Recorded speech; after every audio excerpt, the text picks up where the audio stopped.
शुगावा ऐसन मामी पोसले रहलू हो, मछरिया ऐसन पापा बेची दिहनी हो, मछरिया जैसन पापा बेची दिहनी हो।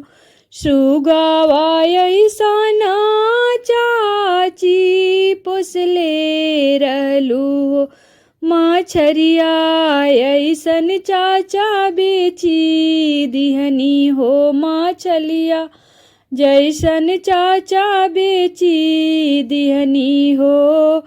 काठ के कारजवा पापा रउआ कैले रहनी हो, कैसे धियावा तेजी दिहनी हो, कैसे बेटी के तेजी दिहनी हो।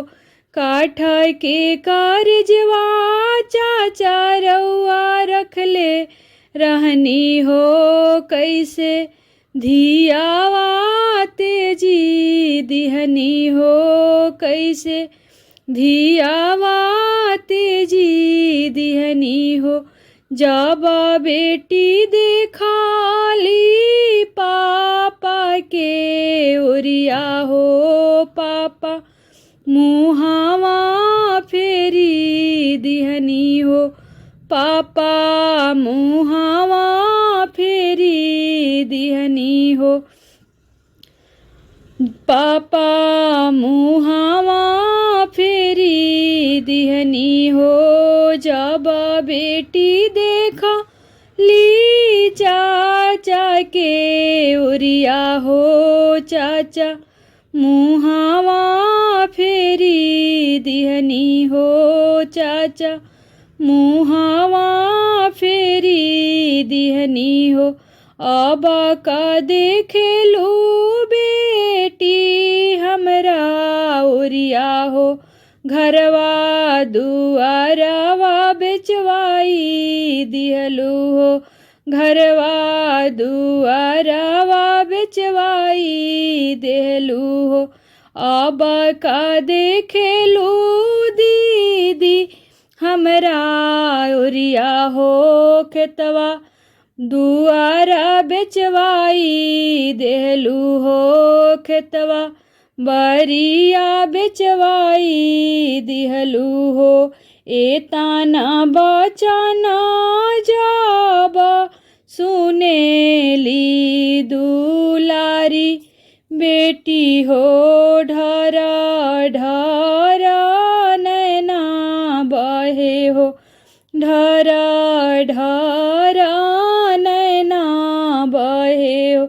एताना बचना जब सुनेली दुलारी बेटी हो, ढर ढर नैना बहे हो, ढर ढर नैना बहे हो।